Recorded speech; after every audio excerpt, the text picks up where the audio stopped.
Hey guys, back on our video, and today I just want to talk about my top 5 sealed Pokemon investments. And really quick before the video starts, I did make a Discord server. I will leave the invite down in the description and comment section, so feel free to join. I will be giving away one Mega Charizard X UPC for MSRP in my Discord, so join up, stay tuned, and when I do give it away, I will make a video, and let's get started. My biggest position is in Prismatic Evolutions, and let's quickly go over the set value $4,900, the full evolutions, Roaring Moon drawn by Shinji Kanda, Master Ball, Pokeballs, as Demigod packs, God packs, so it is a fantastic set. And the product I am invested into is the Pokemon Center Elite Trainer Box, and let me quickly talk about why so I can move on to the next one. So when it released, it released at $400, it dipped down, went back up, dipped down, went back up, and this reprint was where I bought most of mine at when it was around $200 to $225. That's my price range that I paid. And at that time, everyone was talking about the regular Elite Trainer Box at $110. Did the Costco reprints matter? Vapor Self, Poke Profits, and Nostalgianomics were super bullish on the regular Elite Trainer Box. Pokemon Joey, Team Rocket Joey, Ice PCSE, they were pretty against it. They don't really like paying 2x MSRP. But nonetheless, the set was heavily getting talked about, and they all can agree in the long run Prismatic Evolutions will be a great investment. So most people can agree that Prismatic Evolutions later 5 years, 10 years will be good. So I was like, since everyone's talking about the regular Trainer Box, why don't I just pick up the better product, the one with the Pokemon Center stamp, the exclusive one? And that's what I did. I started picking up a bunch of these, and I paid around $200 to $225. And now I have 50 of these, around 50 of them, and I have one sealed case. And I also came to that conclusion because when I took a look at 151, the Pokemon Center Elite Trainer Box was going for around $750, and the regular one was going for $250. So there was a 3x difference. But down here when it released, it went all the way down to $220, and the regular one was sitting at $110. So there's only a 2x price difference. So I was like, this is undervalued. This should easily be worth more. And now it's $425, and the regular one is sitting at $140. And there's the 3x in price difference. So this is my biggest position. Will I be buying more? At the moment, no, because I have 50 of these and one sealed case, and there are other products I want to buy, such as my next biggest investment, which is Evolving Skies. Evolving Skies, let's quickly talk about it. $7,000 in total set value. It really recently jumped up from around $5,600. Not too sure. The Umbreon VMAX, $2,200 card. This Umbreon V, $687 card. It overtook Rayquaza VMAX, which makes no sense to me. This Rayquaza VMAX should easily be a $1,000 card. So I will be making a video on just this Rayquaza card.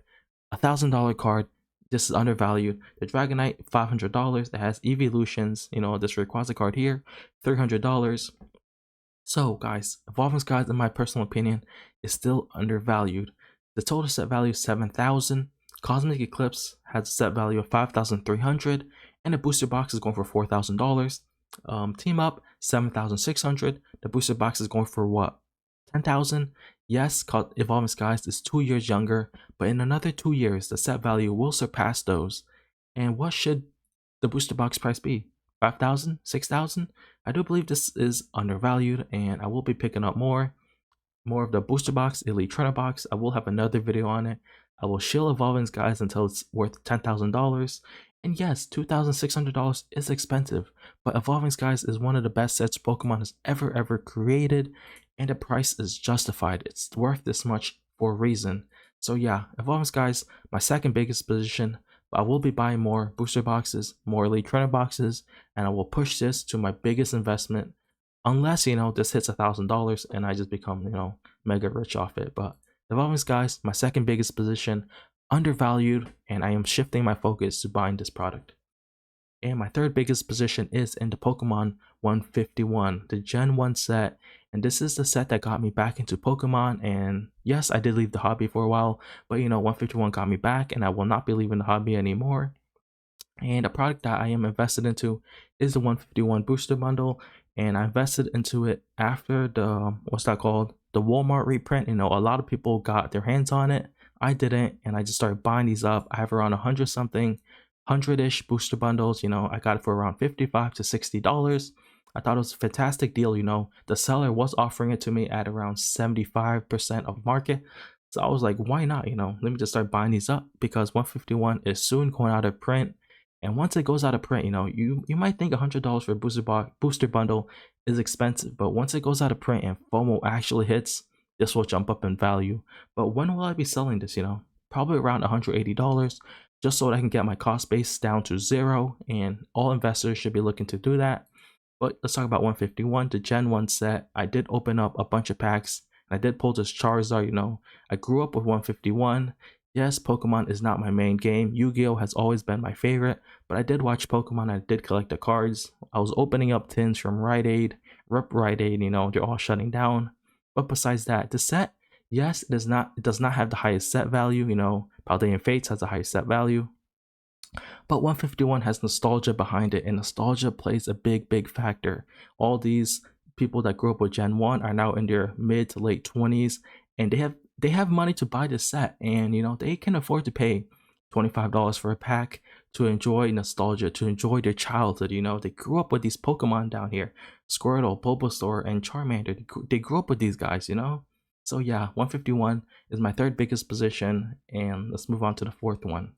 The fourth one is Lost Origin, and it recently became my fourth biggest position after I bought a sealed case, so I'm not going to talk about it too much. Lost Origin, the Giratina drawn by Shinji Kanda, I do believe will be $1,000 card. It has Aerodactyl, Pikachu, Gengar, so it's not a bad set. It is the third best set in, what's that called, Sword and Shield, and I will be looking to pick up a Fusion Strike case later down the line, so Fusion Strike will take the cake as my fourth biggest position, maybe.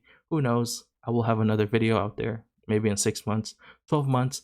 But Lost Origin have 2 booster boxes and 1 sealed case. So that puts my position at around, what, $7,000. I picked up a sealed case for $5,000, and that's only like a $200 premium. So I didn't really mind it. But yeah, Lost Origin, my fourth biggest position. Lost Origin one day will be a $1,500, $2,000 booster box. One Evolving Skies is what, $10,000. So the set is out of print, so there's not too much worry about possible price dips. Price will dip when the bear market hits. Everything will decrease like what, 5 to 10% in price. So yeah, Lost Origin, my fourth biggest position. And let's move on to my fifth biggest position, which is Brilliant Stars. And this used to be my fourth biggest position, and my fifth was Silver Tempest because I have a case of the booster box, and the booster box is now going for what, $560. I have 4 booster boxes and 1 sealed case of it. Will I be picking up more Brilliant Stars? Yes, I will be picking up more Brilliant Stars. I'll pick up, like, if I see a deal on any Sword and Shield booster boxes, I will be buying it. The Charizard is a $400 card now. There's Umbreon VMAX, Charizard, Mimikyu, Sylveon, Umbreon, Mimikyu. It has Zekrom. So it has a Cynthia in here too, doesn't it? Oh, I might. Here's a Cynthia card. So this set is not, it doesn't have the highest set value, but it is pretty deep. And I did believe in Brilliant Stars when those were going for around $400, and that is where I picked up my position. And this Charizard card is only going higher and higher. Phantasmal Flame will be boosting up all Charizard cards when it releases, and I will have a video on Phantasmal Flames coming out shortly. So yeah, Brilliant Stars, my fifth biggest position. Will it change in the future? Who knows? But yeah, that's my positions. Pokemon Center Elite Trainer Box, Evolving Skies, 151, Lost Origin, and Brilliant Stars. Let me know in the comment section what you guys think about it, and I'll catch you guys next time. Peace.